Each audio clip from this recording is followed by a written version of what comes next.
wabarakatuh. Bismillahirrahmanirrahim. Alhamdulillahirabbil alamin. Wassalatu wassalamu ala asrofil anbiya'i wal mursalin sayyidina wa maulana Muhammadin wa ala alihi wa sahbihi ajmain. Amma ba'du. Masyarul muslimin rahimakumullah. Di dalam kitab Nasha'ihul Ibad jelaskan bahwa Nabi Shallallahu Alaihi Wasallam telah bersabda, "Alaikum bimajalasatil ulama'i wastimai kalamil hukama'i fa inna Allah ta'ala yuhyil qalbal mayyita bin nuril hikmati kama yuhyil ardol mayyitata bima ilmaton."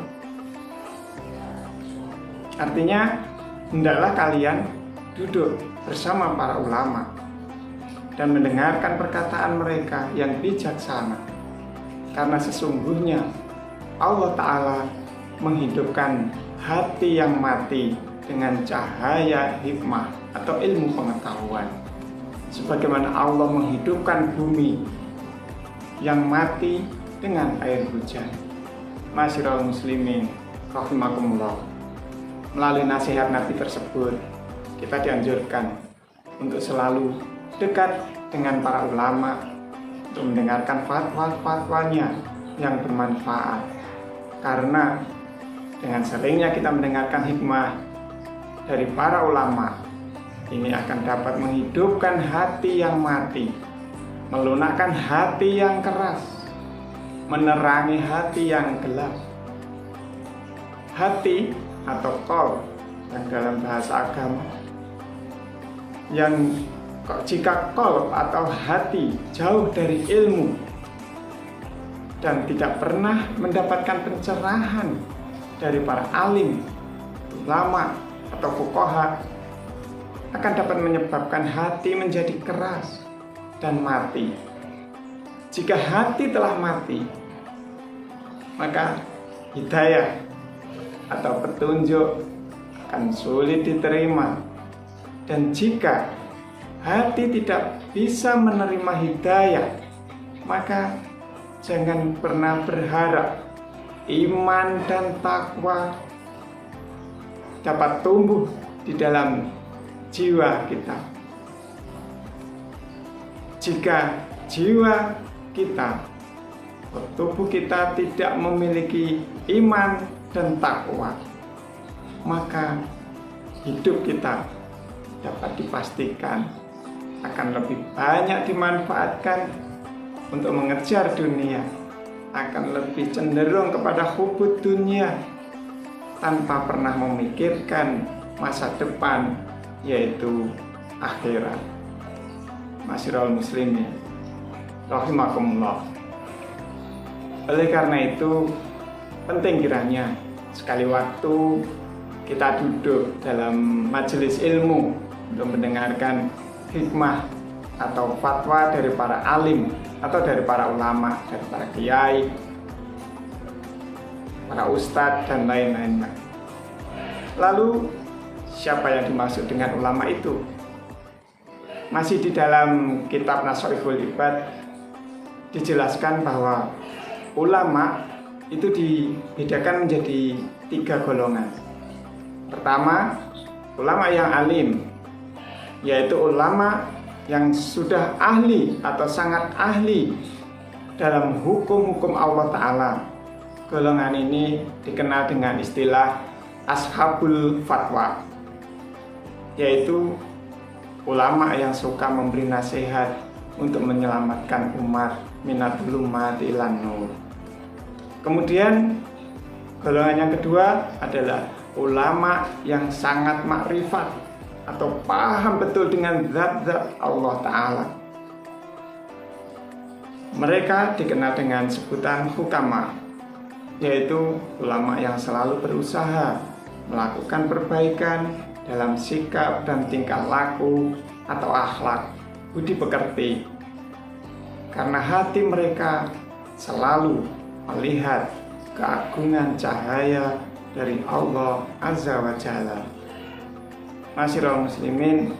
Kemudian yang ketiga, ulama besar atau dikenal dengan istilah ulama atau al-kubaro, yaitu ulama yang memiliki kedua ilmu tersebut, yaitu ilmu tentang hukum-hukum Allah dan ilmu tentang ma'rifatullah. Kaum muslimin rahimakumullah, mumpung kita berada atau masih berada di bulan yang mulia, bulan yang penuh dengan berkah, bulan yang penuh dengan rahmat dan ampunan, yaitu bulan suci Ramadan, maka mari kita manfaatkan kesempatan yang baik ini untuk selalu hadir dalam majelis-majelis ilmu, kapanpun itu, sehabis sholat taraweh atau setelah sholat subuh, kajian-kajian subuh, atau di waktu-waktu yang lain, guna mencari dan menambah ilmu, menambah wawasan, menambah pengetahuan, khususnya ilmu pengetahuan agama, tentang ibadah, dan juga tentang muamalah. Nabi Shallallahu Alaihi Wasallam bersabda, "Man aradad dunya fa'alaihi bi ilmi, wa man aradal akhirah fa'alaihi bi ilmi, wa man aradahuma fa'alaihi bi ilmi." Yang artinya, barang siapa yang menghendaki dunia, maka hendaklah ia menguasai ilmu. Barang siapa yang menghendaki atau menginginkan akhirat, hendaklah ia menguasai ilmu. Dan barang siapa yang menginginkan atau menghendaki kedua-duanya, yaitu dunia dan akhirat, hendaklah ia menguasai ilmu. Hadis riwayat Ahmad. Masyiral muslimin rahimakumullah. Itulah pentingnya kita bergaul dengan ulama atau fuqaha. Kita akan selalu mendapatkan pencerahan berupa ilmu dan hidayah dari Allah Subhanahu wa Ta'ala. Oleh karenanya, janganlah kita menjauhi mereka. Jauh dari ulama artinya jauh dari ilmu. Jauh dari ilmu artinya jauh dari hidayah. Karena dikhawatirkan hidup kita akan jauh dari hidayah. Ketika hidup tidak memiliki hidayah, maka jangan berharap datangnya berkah. Dan ketika hidup tidak membawa berkah dan dikhawatirkan kita nanti mati atau meninggalkan dunia tanpa membawa bekal iman dan takwa. Nabi Shallallahu Alaihi Wasallam dalam sebuah hadisnya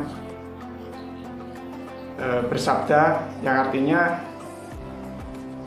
akan datang suatu masa kepada umatku di mana mereka lari dari ajaran para ulama dan fuqaha, maka Allah akan menurunkan bala atau musibah kepada mereka dengan 3 macam bala, 3 macam musibah. Yaitu yang pertama, Allah akan menghilangkan keberkahan atau menghilangkan berkah, mengangkat berkah dari usahanya, dari kehidupannya.